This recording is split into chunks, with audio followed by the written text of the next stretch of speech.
नमस्कार दोस्तों। ज्ञान के इस सफर में मैं हूं आपका हमसफर अतुल चौहान। और आज हम बात करने वाले हैं कि नौकरी में जब घुटन महसूस हो तो रास्ता क्या है। आज के एपिसोड की शुरुआत करते हैं एक कहानी के साथ। एक बार एक मछुआरा रोज की तरह नदी के किनारे मछली पकड़ने लगा, लेकिन उस दिन उसकी किस्मत थोड़ी खराब थी। घंटों कोशिश करने के बाद भी एक भी मछली उसके जाल में नहीं फंसी। निराश होकर वो घर लौटने लगा।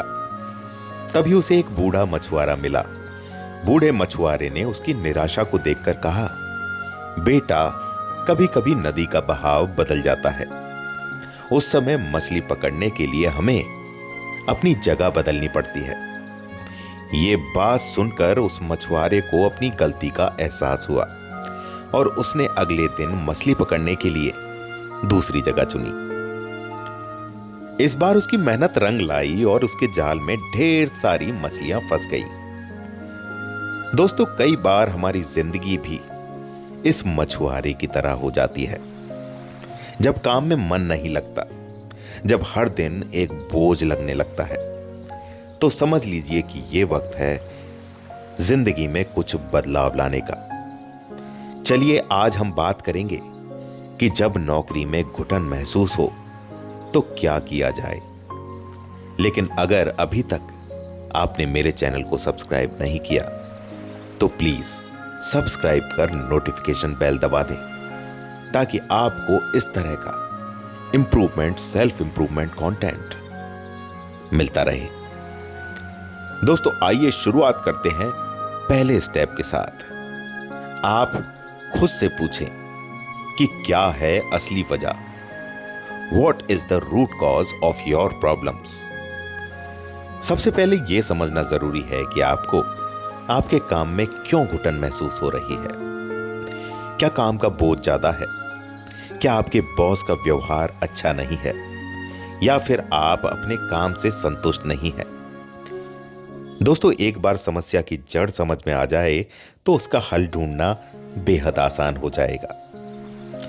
आइए इसे एक उदाहरण के साथ समझते हैं। एक सॉफ्टवेयर इंजीनियर को अपने काम में मन नहीं लग रहा था। उसने सोचा कि शायद काम का दबाव थोड़ा ज्यादा है, इसलिए उसने अपने बॉस से बात की और अपनी परेशानी बताई। बॉस ने उसे कुछ दिनों की छुट्टी दे दी। छुट्टी से लौटने के बाद उसे लगा कि अब वो पहले से ज्यादा बेहतर महसूस कर रहा है और काम में भी उसका ज्यादा मन लग रहा है। दूसरा स्टेप आप अपना सकते हैं कि आप अपने बॉस से खुलकर बात करें। अगर आपको अपने काम या ऑफिस के माहौल से कोई शिकायत है तो आप अपने बॉस से खुलकर बात करें। हो सकता है कि वो आपकी समस्या का हल निकाल सके। दोस्तों, एक बार एक कर्मचारी को अपने बॉस के व्यवहार से बहुत ज्यादा दिक्कत थी। उसने हिम्मत करके बॉस से बात की और अपनी परेशानी बताई। बॉस ने उसकी बात को समझा और अपना व्यवहार सुधारा। इससे उस कर्मचारी को काम करने में आसानी होने लगी और धीरे धीरे वो एक स्टार परफॉर्मर बन गया। तीसरा तरीका आप अपना सकते हैं, अपने साथियों से जुड़ें।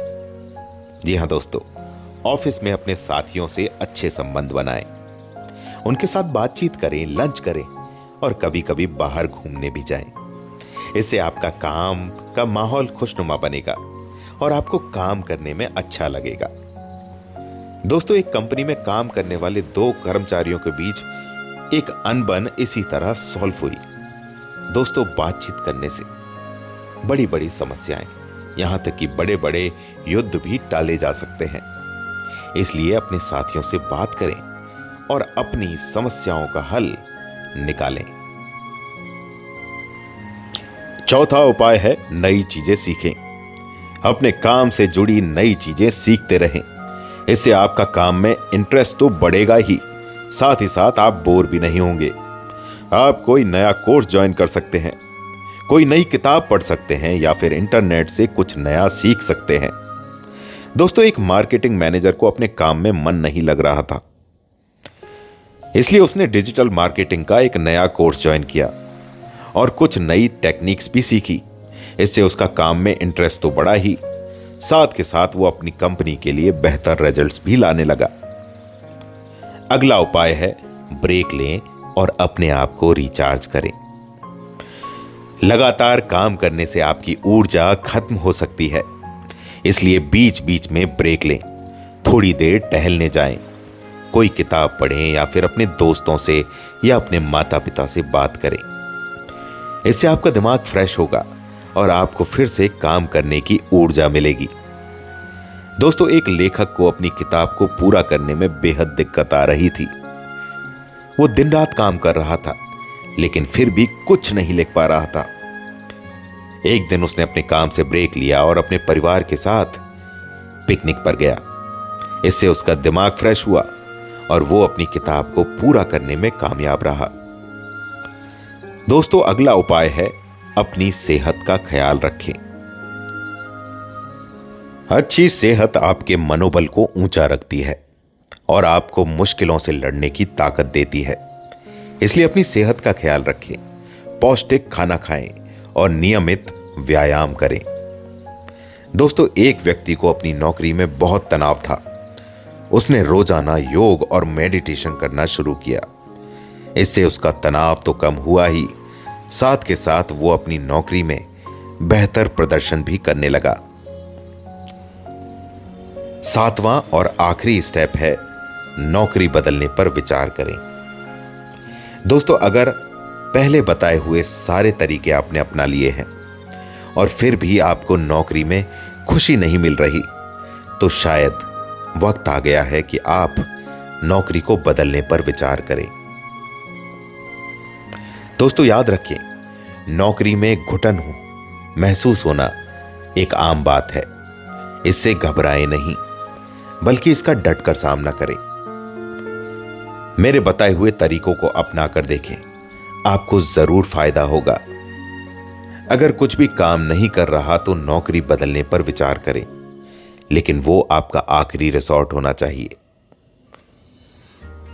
आपकी नौकरी आपकी जिंदगी का अहम हिस्सा है, इसलिए एक ऐसी नौकरी चुनें जिसमें आपको खुशी और संतुष्टि मिले। आई होप आज का ये एपिसोड आपको जरूर पसंद आया होगा। अगर हां, तो नीचे कमेंट करके अपने विचार जरूर अभिव्यक्त करें। दोस्तों, इस तरह के इंपॉर्टेंट वीडियोस मैं लाता रहूंगा। फिर मिलेंगे एक और इसी तरह के इंपॉर्टेंट वीडियो के साथ। तब तक आप अपना ख्याल रखें और जिंदगी में आगे बढ़ते जाएं। All the very best.